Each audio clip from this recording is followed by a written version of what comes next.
오늘 우리들에게 주시는 하나님 말씀은 마태복음 23장 1절로 10절까지의 말씀입니다.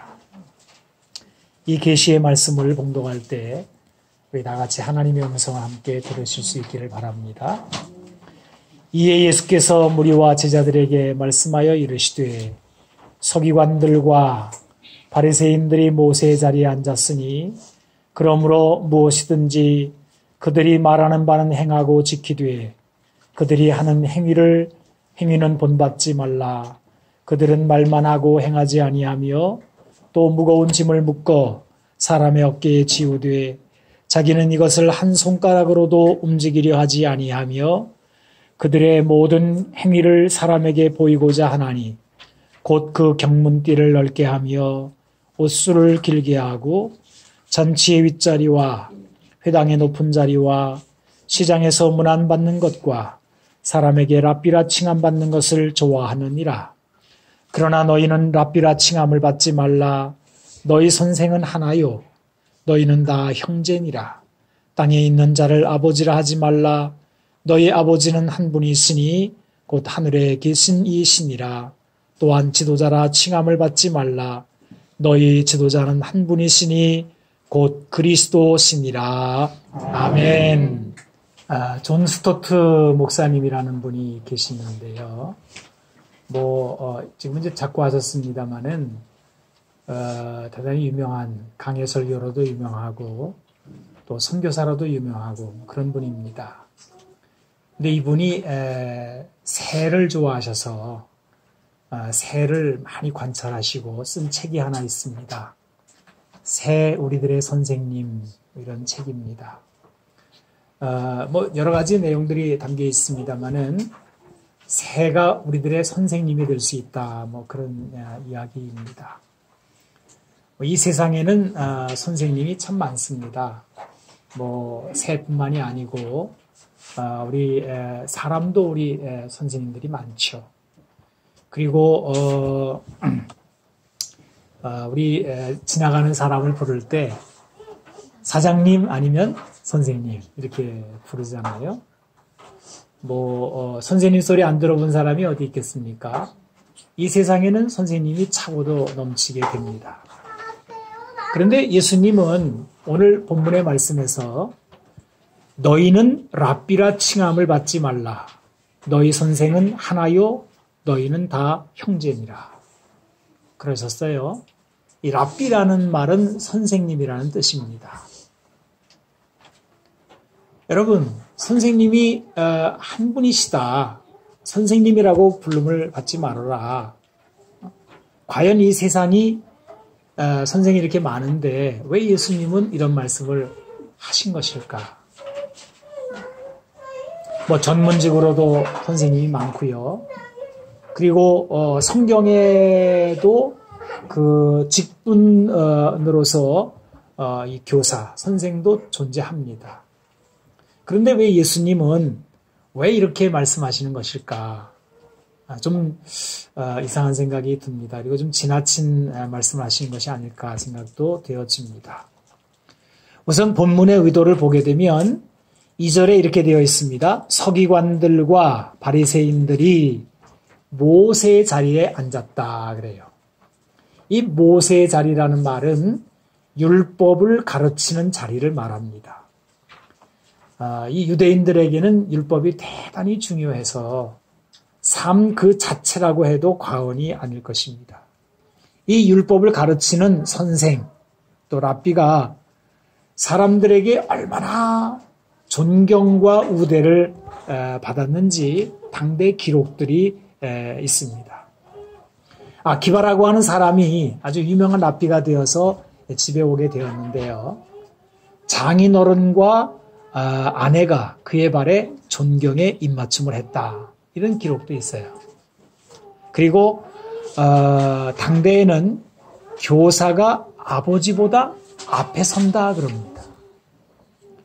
이 전통은 지금도 유대인들에게 이어집니다. 유대인들은 랍비를 대단히 중요한 존재로 여기고 있습니다.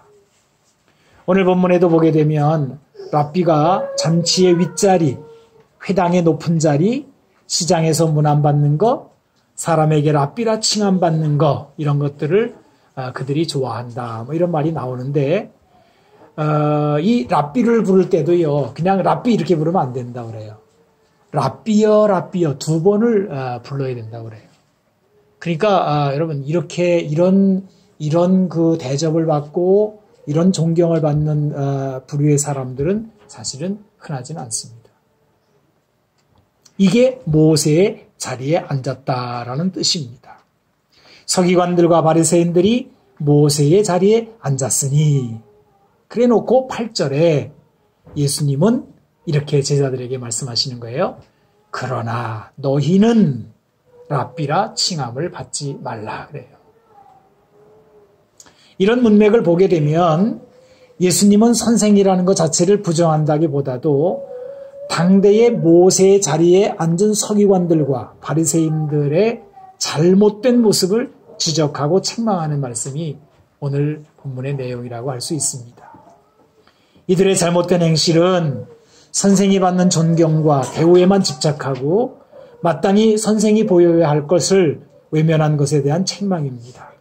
그래서 3절 뒷부분부터 7절까지 그걸 다루고 있죠. 그들은 말만 하고 행하지 아니하며 또 무거운 짐을 묶어 사람의 어깨에 지우되 자기는 이것을 한 손가락으로도 움직이려 하지 아니하며 그들의 모든 행위를 사람에게 보이고자 하나니 하면서 여러 가지 그 당시에 이제 이야기들 하죠. 경문의 띠를 넓게 하며 옷수를 길게 하고 잔치 윗자리와 회당의 높은 자리와 시장에서 문안 받는 것과 사람에게 랍비라 칭함을 받는 것을 좋아하느니라. 자, 이렇게 이제 예수님이 그 당시에 랍비라 칭함을 받기를 좋아하는 서기관들과 바리새인들을 책망하는데 내용들이 많습니다만은 그 중에 주목해 보아야 될 부분이 있어요. 그건 뭐냐 하면은 무거운 짐이라는 말씀입니다. 또 무거운 짐을 사람의 어깨에 지우되 그래요. 이 무거운 짐이란 무엇일까? 여러분 선생님이 제자들에게 무거운 짐을 지운다 그러면은 요즘식으로 말하면은 공부를 빡시게 시킨다든지 숙제를 어마어마하게 내준다든지 혹은 배우는 대가인 등록금을 많이 요구한다든지 이런 생각할 수 있습니다. 그런데 이 랍비가 선생이 무거운 짐을 사람들에게 메운다라고 하는 말은 그런 뜻은 아닙니다. 이것은 율법에 관한 말씀이에요.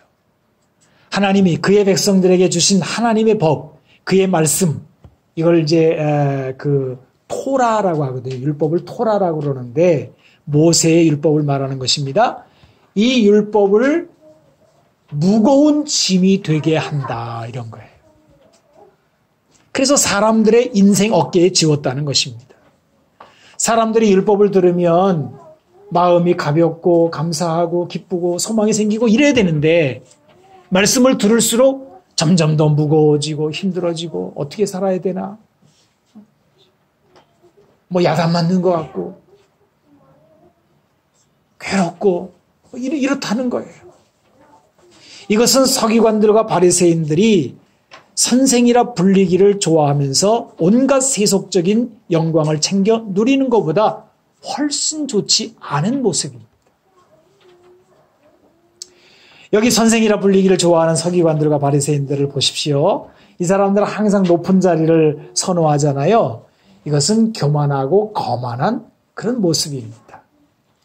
여러분, 이 세상에서 우리가 흔히 볼 수 있는 그런 내용이잖아요.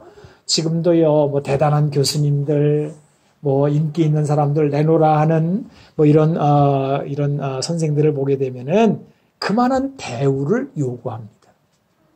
이게 그들의 자존심이고 성공의 잣대이기 때문일 것입니다. 그래서 자리에 대한 양보가 없습니다. 만약 여기서 밀리게 되면 나는 죽는다, 이런 생각을 갖고 있는 것 같아요. 여기에 더해서 사람에게 보이려고 하는 과시욕이 이렇게 기록이 되어 있습니다. 그들의 모든 행위를 사람에게 보이고자 하나니 곧 그 경문띠를 넓게 하며 옷수를 길게 한다.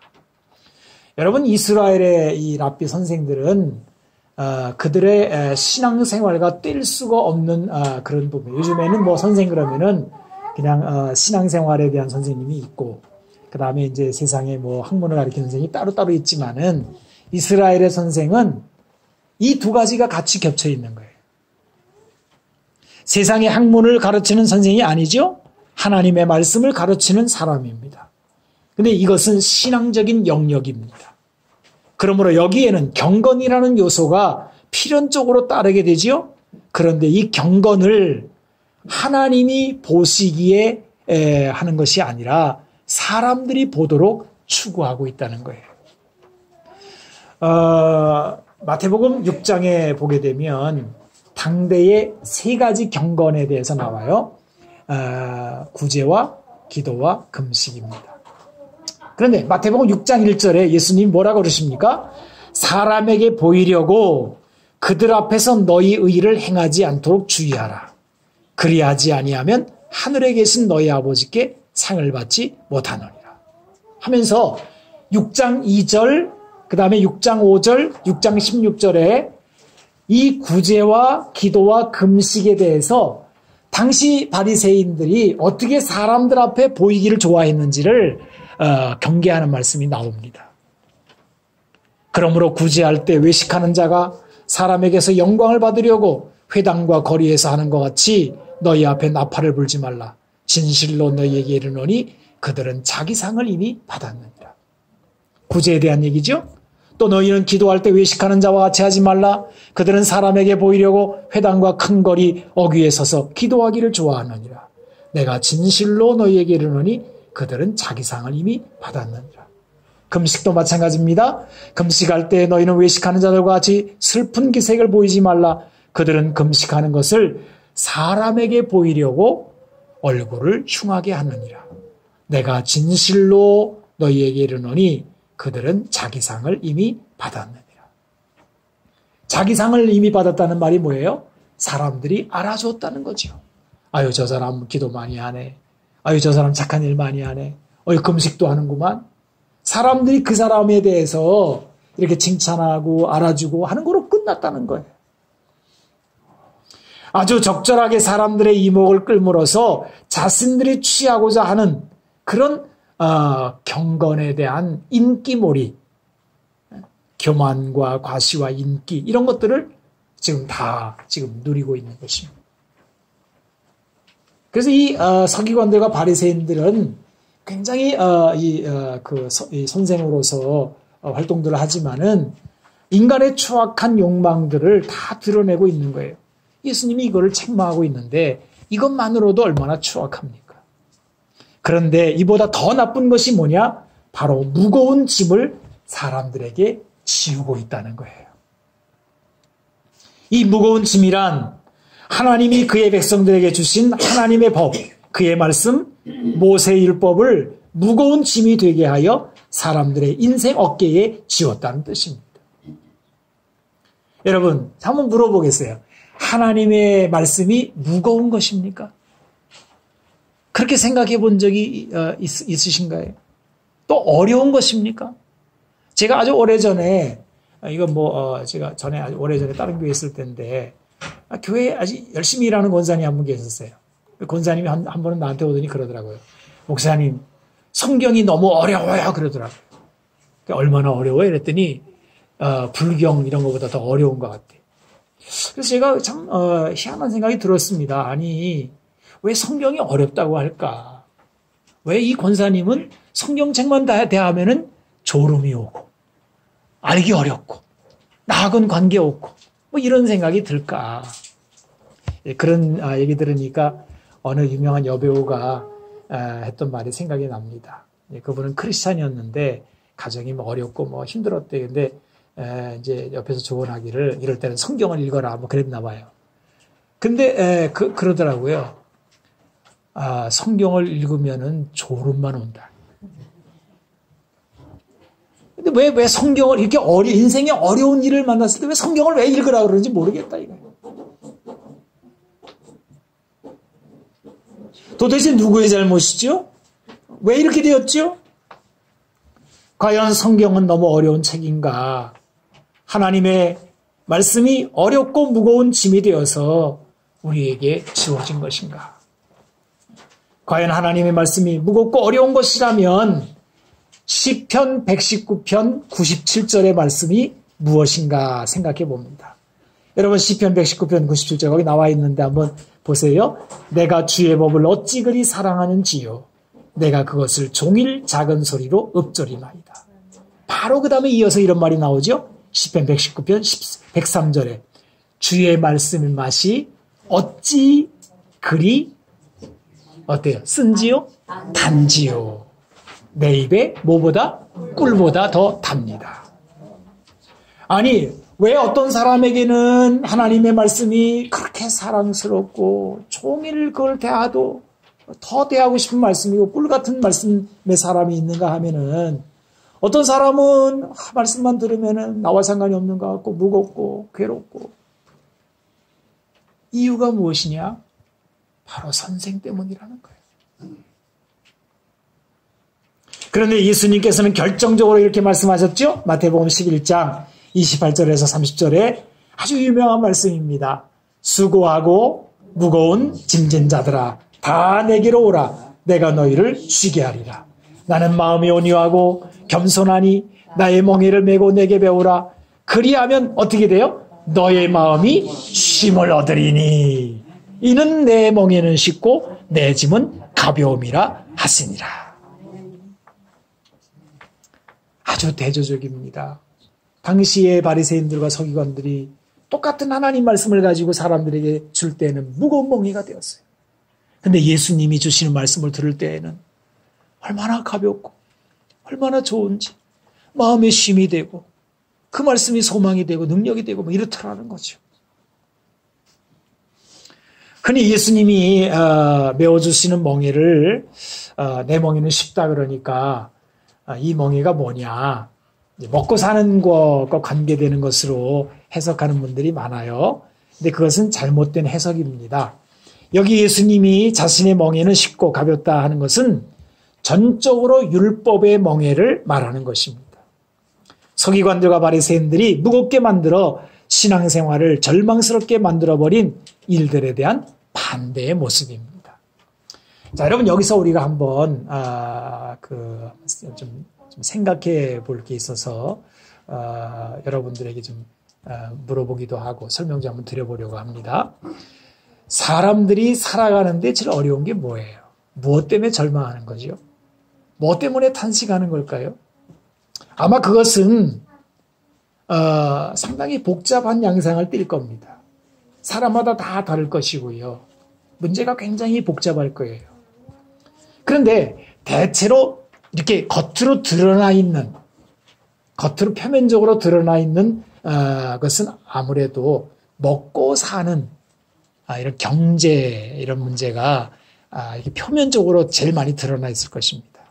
그래서 뭘 먹을까, 무엇을 마실까, 어떻게 살까, 집은 어떻게 할까, 뭐 이런 것들이죠. 결국은 돈 문제로 귀결이 되어 보입니다.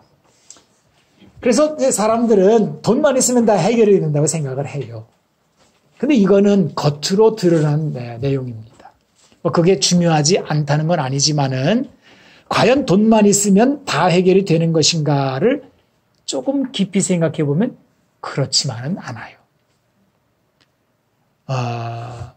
돈으로 해결되지 않은 문제가 생각보다 많이 있습니다. 여러분 건강의 문제도 우리가 뭐 돈 가지고 병원 가면 다 해결될 것 같지만은 꼭 그렇지는 않아요. 네.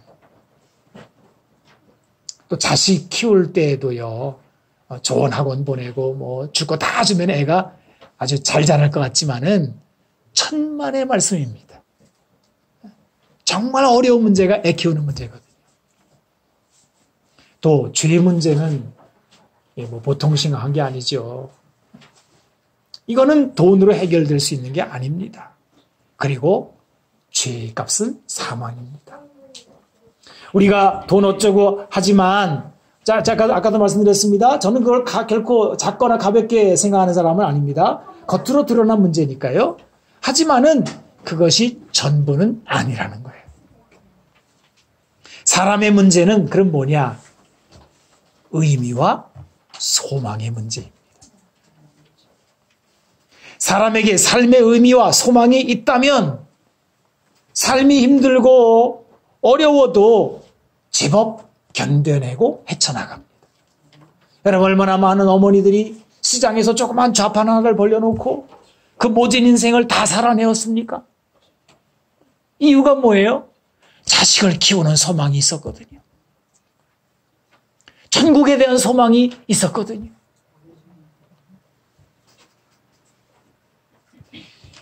빅터 프랭클이라고 하는 의사가 그 나치의 유대인 수용소에 들어가잖아요. 거기서 겪은 아주 유명한 얘기가 있습니다.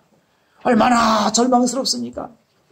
사람을 벌레 죽이듯 하던 곳이잖아요. 사람을 짐승 취급하고 학대하던 곳이잖아요. 그 절망의 순간에 이 빅터 프랭클이 불현듯 아내를 생각해내요. 아내가 불현듯 뇌리에 스치는데 그 강렬한 사랑의 마음이 격하게 올라왔습니다.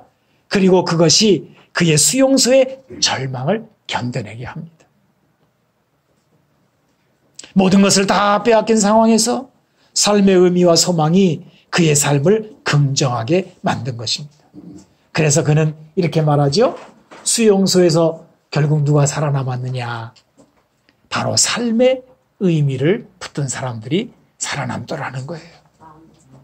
그런데 이 삶의 의미와 소망에 절대 원수가 있는데 그게 뭡니까? 그게 바로 죄와 사망이에요. 죽음은 모든 것을 앗아가고 사람을 절망에 빠뜨립니다. 결국 인생의 문제는 죄와 사망의 문제로 귀결이 되는 것입니다. 돈이 아니지요. 건강도 아닙니다. 명예도 아닙니다. 권력도 아닙니다. 이 모든 것은 죽음의 곁가지에 불과합니다. 사람이 이것을 볼 수 있을 때 인생을 제대로 보게 되는 거예요.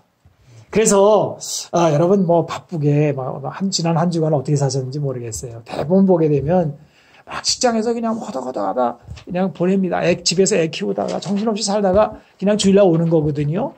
주일날 와서 이제 하나님께 예배를 드릴 때 이런 말씀을 듣게 되면은 한번 이제 멈춰서서 인생을 생각해 보게 되는 거죠. 세상 사람들도요, 한 번씩 멈추어서 인생을 돌이켜 봐요. 그런 사람들을 뭐라 그러냐면 철학자라고 그래요. 우리는 철학자를 요즘에 좀 우습게 생각하는 경향이 있는데 사실 철학자는 대단히 중요합니다. 고대에 그리스의 철학자들이 많이 있었잖아요. 소크라테스, 플라톤, 아리스토텔레스 대단한 철학자들이 다 그리스에 오래전에 있었습니다. 근데 이 사람들이 다 이걸 생각을 한 거예요. 도대체 인생의 문제가 뭐냐 이거예요. 그래 놓고 철학의 과제를 결론을 지었습니다. 뭐라고 지었냐면 철학이란 뭐냐? 죽음과 대면하는 법을 가르치는 것이다. 철학의 목표는 죽음에 맞설 길을 찾는 데 있다는 거예요. 그리고 이 철학적 관찰은 현대에 들어와서 벌써 수천 년이 지났지만은 이걸 넘어서지 못해요. 현대의 철학자들도 철학이란 뭐냐? 결국 죽음의 문제에 맞닥뜨린 인간이 거기서 어떻게 해야 되느냐를 고민하는 것이다. 그런데 성경에 보게 되면 이것을 아주 짤막한 표현으로 간결하게 한마디로 말을 해놨어요. 그것이 로마서 7장 24절입니다. 뭐예요? 오호라, 나는 곤고한 사람이로다. 이 사망의 몸에서 누가 나를 건져내랴. 여러분, 이 짤막한 한마디가요, 철학의 모든 것을 전부 다 담고 있다니까요. 이 세상에 어떤 사람이 이 탄식에서 예외가 됩니까? 누가 이 탄식을 해보지 않은 사람이 있겠습니까? 한 번쯤 이 곤고한 탄식을 하지 않겠습니까? 여러분들도 다 모양은 다르겠지만 이 탄식을 해보지 않은 사람이 여기 누가 있겠습니까? 그리고 이 탄식을 대신해 줄 사람이 누가 있겠냐 말이에요. 여러분, 여기서 이제 우리가 이 질문, 누가 이 사망의 몸에서 나를 건져낼까라고 하는 이 질문에 대답하기 위해서 우리가 성경으로 한번 돌아가 볼 필요가 있습니다. 우리가 성경에 보게 되면 이 죽음이 언제 시작이 되었느냐 하는 것이 창세기 2장에 나와 있는데요. 16절에서 17절에 이렇게 나와 있습니다. 여호와 하나님이 그 사람에게 명하여 이르시되 동산 각종 나무의 열매는 내가 임의로 먹되 선악을 알게 하는 나무의 열매는 먹지 말라. 내가 먹는 날에는 그 다음에 뭐가 나와요? 반드시 죽으리라. 성경에 제일 첫 번째로 나오는 사망에 대한 언급입니다. 반드시 죽으리라. 하나님의 명령에 불순종하게 되면 반드시 죽음으로 들어간다는 거예요. 이게 죽음의 시작입니다. 그리고 그 죽음이 온 세계를 덮었습니다. 지금까지 모든 사람들을 다 덮고 있습니다. 사망이 왕노릇하고 있습니다. 그런데 성경이 또 하나 이야기를 해주는 게 있어요. 생명의 시작입니다.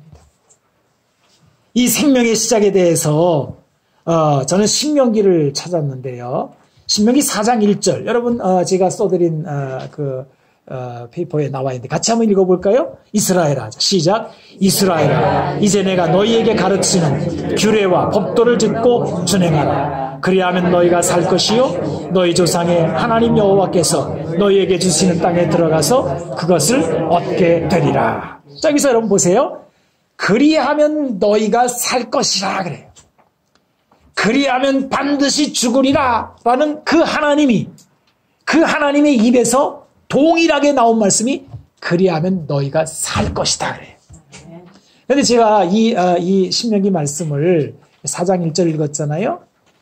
6장 24절, 8장 1절 제가 거기 기록을 안 했는데 이 절만 적어놨는데 똑같이 나와요. 어디 그뿐이겠습니까? 세 번을 이제 4장, 6장, 8장을 제가 이렇게 일부러 말씀하는 거는 하나님이 세 번을 반복해서 말씀하시는 거니까 이거는 어쩌다 나온 말씀이 아니라는 거예요. 그러면 여러분, 하나님은 사람에게 살 길을, 사람에게 생명을 주는 것을 어디다가 갖다 놨느냐? 하나님의 말씀인 율법에다 갖다 놨다는 거예요. 우리 기독교인들은요, 율법 그러면은 대체로 좀 부정적으로 생각합니다. 율법, 그거는 사람 죽이는 거지. 믿음으로 구원받는 거지. 율법이 아니, 이렇게 생각하는 경우가 많아요. 근데 아닙니다. 여러분, 하나님이 다 사망의 그늘에 앉아 있는 사람에게 살 길을 딱 갖다 주신 것이 율법이에요. 그러니까 하나님이 그의 백성들에게 주신 율법의 말씀의 목적은 어디 있느냐? 생명이 있어요. 죽음을 해결하는 거예요. 그런데 서기관들, 바리새인들은 이 율법을 무거운 멍에로 만들어버렸다는 거예요. 예수님은 이 율법을 생명의 법으로 가벼운 짐으로 되돌려 놓으시라는 것입니다. 자, 그럼 여러분 여기서 우리가 중요한 질문을 하나 해보겠습니다. 도대체 서기관들, 바리새인들은 왜 이런 실수를 하게 된 것일까 하는 거예요. 이 질문은 대단히 중요한 질문입니다. 왜냐하면 우리들도 하나님의 말씀, 율법을 읽으면서 그렇게 되기 쉽기 때문입니다. 또한 이것은 참 어려운 질문이기도 합니다. 왜냐하면 세상적인 관점으로 볼 때 서기관들, 바리새인들은 틈을 찾기가 어려워요. 그들의 신앙생활은 그야말로 거의 완벽해 보일 정도로 열심과 지식과 전통에 있어서 아주 A급입니다. 우리가 여기 앉으신 여러분들이 열심히 하나님을 섬긴다고 그러지만은 예수님 당대의 바리새인들이나 서기관들만큼 그렇게 노상 앉아서 하나님 말씀을 연구하고 하나님 뜻대로 살아보려고 하는 그런 모양을 갖추기는 쉽지 않을 것입니다. 여러분, 사도 바울 같은 경우가 그걸 잘 보여주고 있죠? 빌립보서 3장 5절 6절에 그는 이렇게 말합니다. 나는 8일 만에 할례를 받고 이스라엘 족속이요 베냐민 지파요 히브리인 중에 히브리인이요 율법으로는 바리새인이요 열심으로는 교회를 박해하고 율법의 의로는 흠이 없는 자라 그래요. 이 사도 바울이 예수님 만나기 전에 바리새인으로서 신앙생활하던 모습이에요. 그런데 사도 바울은 이 모든 것을 육체라고 부릅니다. 이것은 육에 속한 것이라는 뜻이에요. 육이란 사람의 전부를 말합니다. 아무리 종교적으로 열심을 내도 그저 육은 육입니다. 하늘에 속한 것이 아니란 말이에요. 사람의 육으로는 하나님의 뜻을 알 수가 없습니다. 사람이 하나님의 뜻을 알고 생명의 길을 가려면 오직 한 가지, 그 앞에서 겸손히 배워야 하는 거예요. 그런데 육은 하나님의 뜻에 대해서 어떤 반응을 보이느냐 할 때 로마서 8장에 잘 나타내주고 있습니다. 8장 7절에 보게 되면 육신의 생각은 하나님과 원수가 되나니 이는 하나님의 법에 어떻게 해요? 굴복해요? 굴복하지 않을 뿐 아니라 할 수도 없습니다. 그래요. 이거 대단히 중요한 말씀입니다. 오늘날도요, 이게 신앙생활 좀 제법 열심히 하겠다는 사람들이요, 자기가 하는 신앙생활의 열심을, 이게 육인지도 모르고요, 그냥 열심히만 하면 될 줄 알고 그냥 교회 와서만 열심히 하는 거예요. 그런데 그의 앞에 생명길은 열리지가 않는 것입니다. 교회 생활이 오래될수록, 신앙생활 30년, 40년 깊어질수록 점점 더 마음의 짐은 무거워지고 신앙생활이 재미가 없어지고 세상을 이길 힘도 없어지고 우울증 걸리고 세상 사람들한테 손가락질 받고 자기는 잘하는 줄 알고 이렇게 돼버리는 거예요. 이유는 뭐냐? 육에 속한 것을 보지 못하기 때문에 그런 거예요. 고린도전서에 이렇게 말하고 있습니다. 육에 속한 사람은 하나님의 성령의 일을 받지 아니하나니 이는 그것들이 그에게는 어리석게 보임이요 또는 그는 그것들을 알 수도 없나니 그러한 일은 영적으로 분별되기 때문이라 그러는 거예요. 어느 교인 생각이 납니다. 여러분, 어느 교인에 대한 얘기를 모르게 제가 합니다만 다 지나간 일이기 때문에 이제 할 수 있습니다. 그런 공무원이었어요. 근데 제가 이제 이렇게 말씀을 가르치면서 고린도전서 2장, 1장, 2장이 이제 그걸 가르치잖아요. 십자가 도에 대해서 가르치잖아요. 십자가의 도가 하나님의 지혜인데 유대인들에게는 거리끼는 것이고 이방인들, 이방인들 그러면 이제 당대 그리스의 철학자들이나 또 로마의 권력자들을 말할 것입니다. 이런 사람들에게는 미련한 것이다. 이게 이제 고린도전서에 나와 있는 말씀이에요. 십자가라는 놀라운 하나님의 구원의 방법, 지혜를 당대 통치자들이 한 사람도 알지 못했다. 사도 바울이 이제 이렇게 가르칩니다. 당대의 통치자라고 하는 이 단어는 아르곤이라는 말인데 군주, 귀족, 지도자들. 그래서 제가 이걸 이제 풀어 설명하면서 요즘으로 말하면 아주 고위 공무원들을 말하는 걸 겁니다. 그 정도 될 겁니다. 이렇게 했더니 이 사람이 발끈하더라고요. 공무원을 모독했다는 거예요. 그래가지고 그다음부터는요 말씀을 잘 안 듣더라고요. 그래서 참 이상하다. 왜 저렇게 생각을 할까? 성경이 분명히 나와 있는데 여러분 당대의 이 아르곤 누굽니까? 헤롯이나 빌라도 그다음에 가야바 이런 대단한 사람들이잖아요. 이런 사람들 정도면요 이거 대단한 사람들입니다. 난다긴다 하는 사람들이잖아요. 근데 그런 사람들이 구원으로 오신 예수님이 십자가를 지고 가시는데 한 명도 깨닫지를 못한 거예요.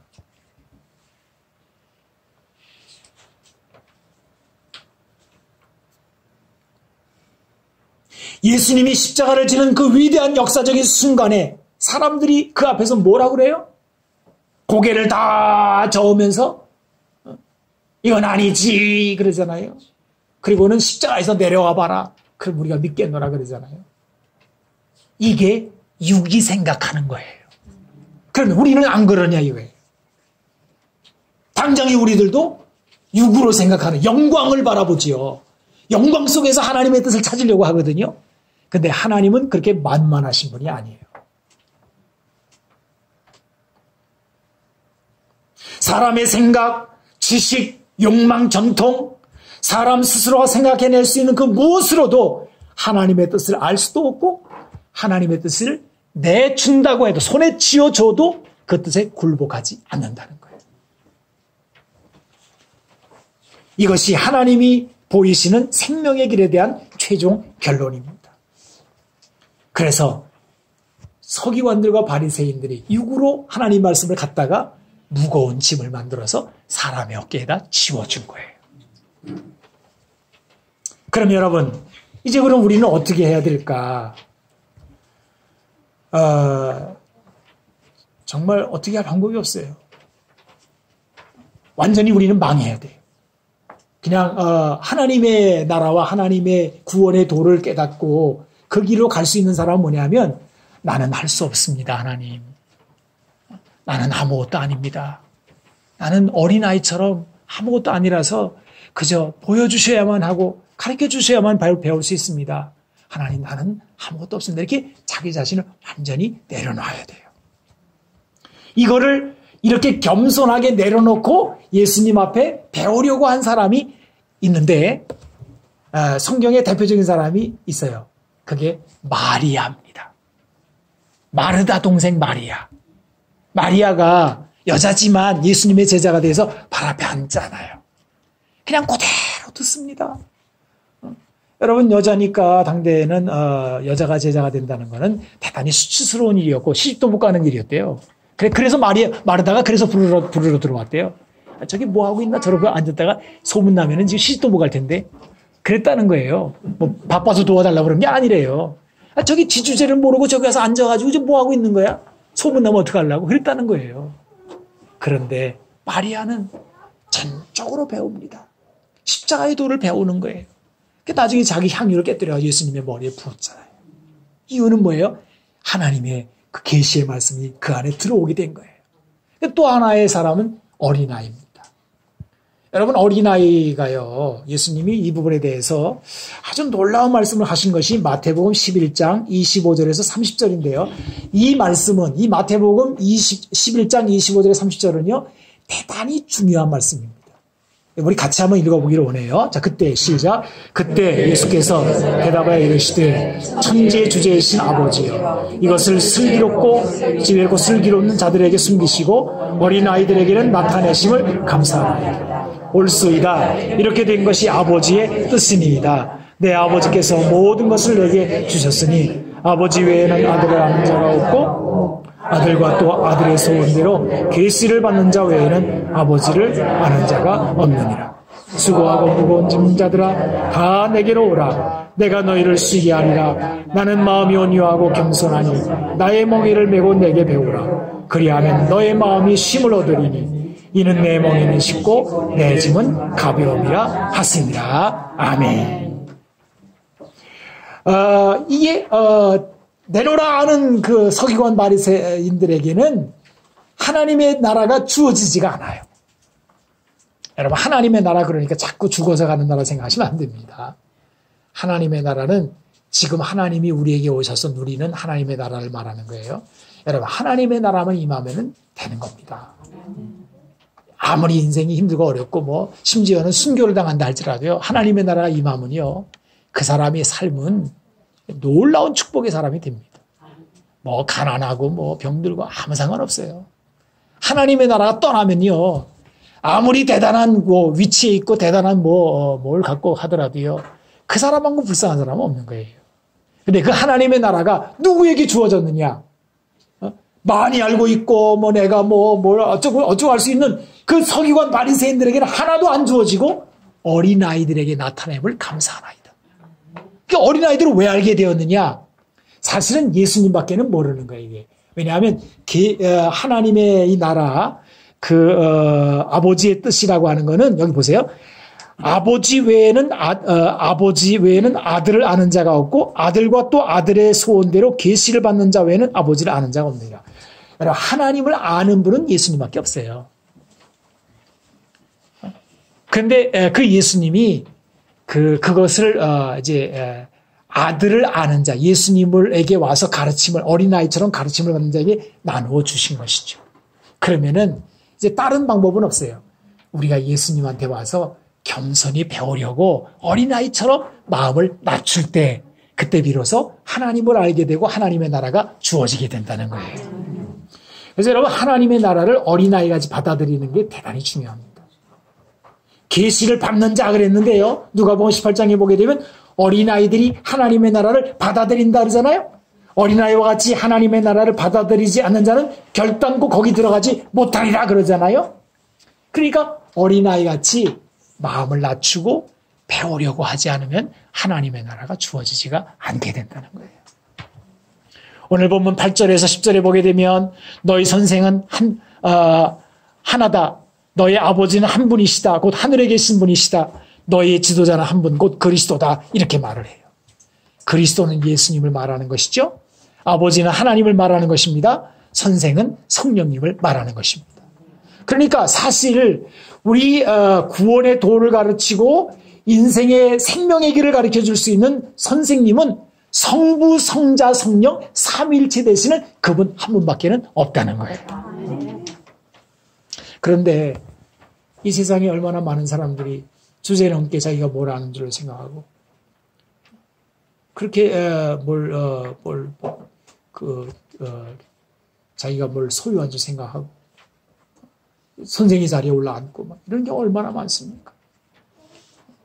대단한 종교의 창시자들, 또 뭐 사이비 이단의 교주들, 저는 뭐 그런 대단한 사람들만이 이런 오류를 한다는 것이 아니라 무지렁이 같은 사람도요. 내가 배울 게 뭐 있다고 그래? 내가 다 아는데 내가 신앙생활을 교회를 30년 다녔는데 알 거 다 알아? 알 거 다 안다는 게 육에 속한 그 마음을 할 때는요. 그냥 겉모습만 수박 겉핥기만 하는 거예요. 하나님의 나라가 열려지지가 않아요. 진정으로 하나님의 나라를 보여줄 수 있는 분은 사실은 성부, 성자, 성령님 그분이 오셔서 우리의 선생이 되어질 때만이 알 수 있는 것입니다. 만약에 사람들이 그분이 우리를 인도하는 것이 아니라 내가 뭘 안다고 생각하고 내가 선생이 되어가지고 다른 사람들을 가리킨다고 하면은 마치 이걸 뭐와 같으냐. 소경이 소경을 인도하는 것 같이 되는 거예요. 여러분, 오늘 이 자리에 우리 주님 말씀하신 게 그거예요. 너희 선생은 한 분뿐이시다. 한 분뿐이시다. 딴 데 가서 배우려고 하지 말아라. 어디 뭐 안다고 누구한테 가서 배우려고 하지 말아라. 그분만이 우리의 선생이시다. 이렇게 말하는 거예요. 여러분, 지금 오늘날 우리들은요, 대단히 교만한 시대에 살고 있습니다. 어려운 시대예요. 하나님 없이 인간이 인간의 문제를 해결할 수 있다는 오만이 가득한 시대에 우리가 살고 있습니다. 언제부터 이렇게 됐느냐? 역사가들에 따르면 지금부터 200~300년 전 계몽주의 시대 때부터 그렇게 됐대요. 그전에는 그렇지 않았대요, 사람들이. 어떤 어려움이 오고 무슨 문제가 주어져도 다 하나님 앞에 겸비했지.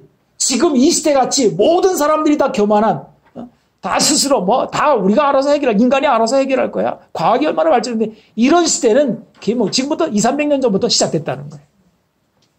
그래서 여러분 그 결과는 뭐예요? 점점 더 사람의 마음속에 무거운 짐으로 가득하게 됐다는 거예요. 세상에 어제도 뉴스를 들어보니까요. 미국의 콜롬비아가 또 그 총기 또 사고가 났죠. 고등학생 하나가 총 들고 들어가 교실에 들어가가지고 10몇 명을 죽였어요. 세상에 이게 일어날 수 있는 일입니까? 그런 일이 한두 번 일어나는 게 아니에요. 그러면 한번 생각해 봅니다. 그 아이가 왜 그랬을까? 제정신이 아니죠. 그 마음속에 얼마나 돌같이 무거운 마음으로 가득 찼으면 이렇게 할까? 이게요. 이런 일이 그냥 일어나는 게 아니에요. 사람의 마음속에 자기가 자기 문제를 해결할 수 있다고 생각하고 하나님이 나의 스승이 안 되어질 때 이 점점 더 무거운 짐이 그 안에 쌓여지게 되는 거라 그 말이에요. 이거는 세상 모습만이 아니에요. 교회도 자꾸 무거워지는 거예요. 다행히 우리 살렘교회는 좀 가벼워서 다행입니다. 교회만 가면 무거워지는 거예요. 그냥 좀 하면 무거워지는 거예요. 주일날이 무거워지고. 여러분 왜 그래요? 이게 자기들이 다 선생이 되기 때문에 그런 거예요. 하나님이 가르치질 않고요. 그러면 누가 이 무거운 짐에서 우리를 건져낼 수 있을까? 이것이 오늘 설교의 결론입니다.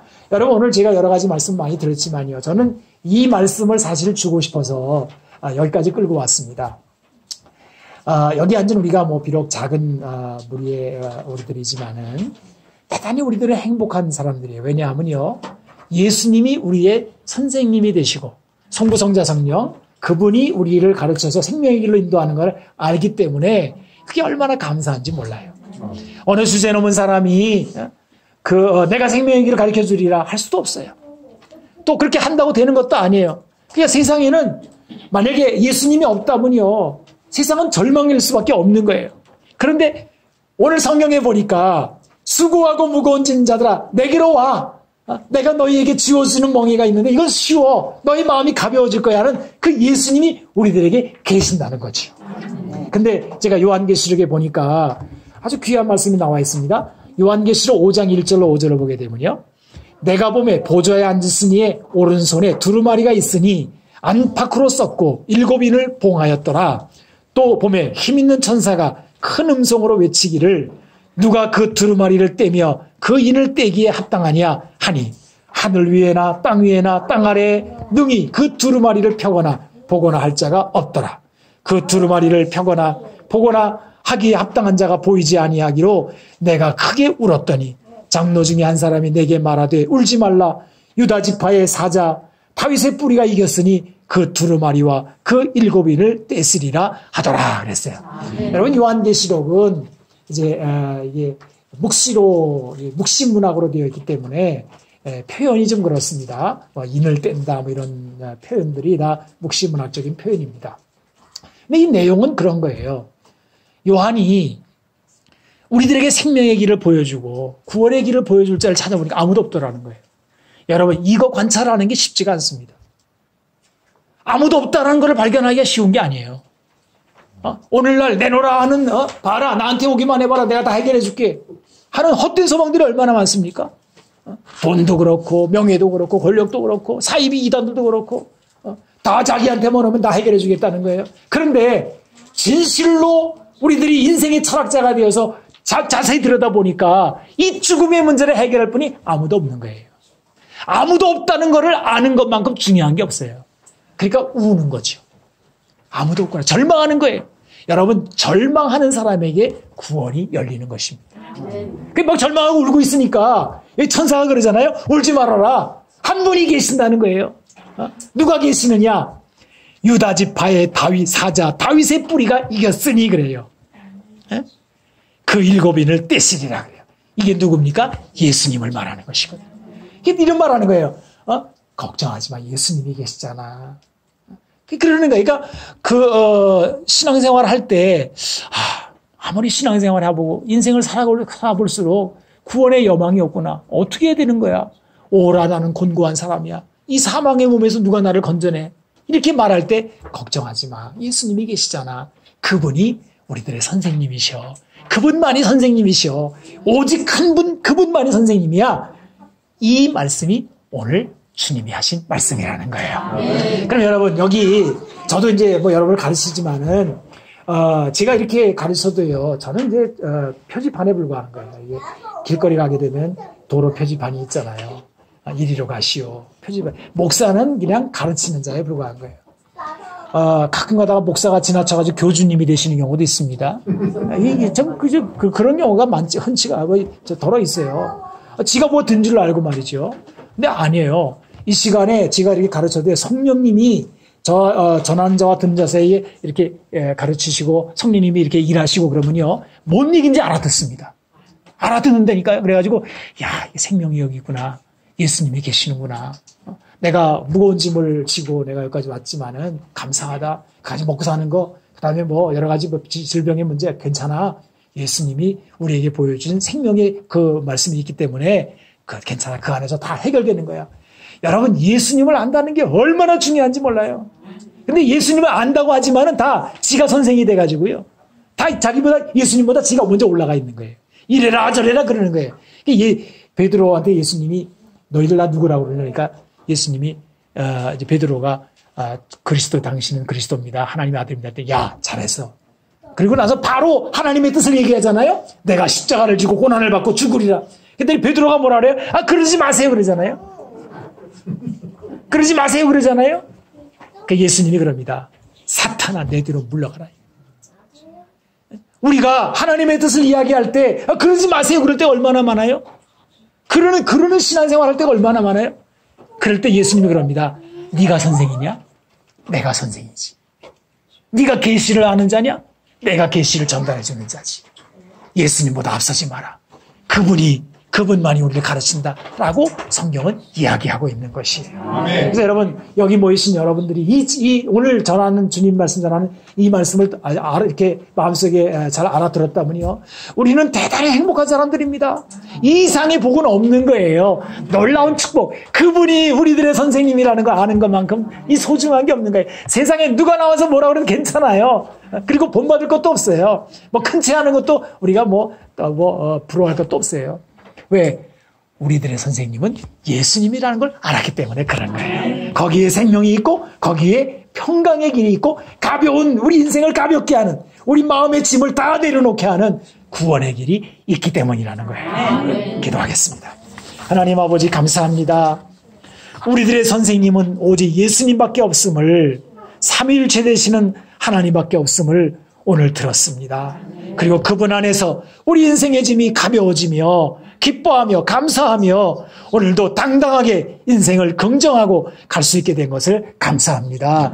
하나님, 여기 모이는 모든 주의 백성들에게 성령님이 가르치셔서 이 진리의 말씀을 깨닫지 못하는 사람이 한 사람도 없게 하여 주시고 진리의 말씀 안에 굳게 거하게 하여 주옵소서.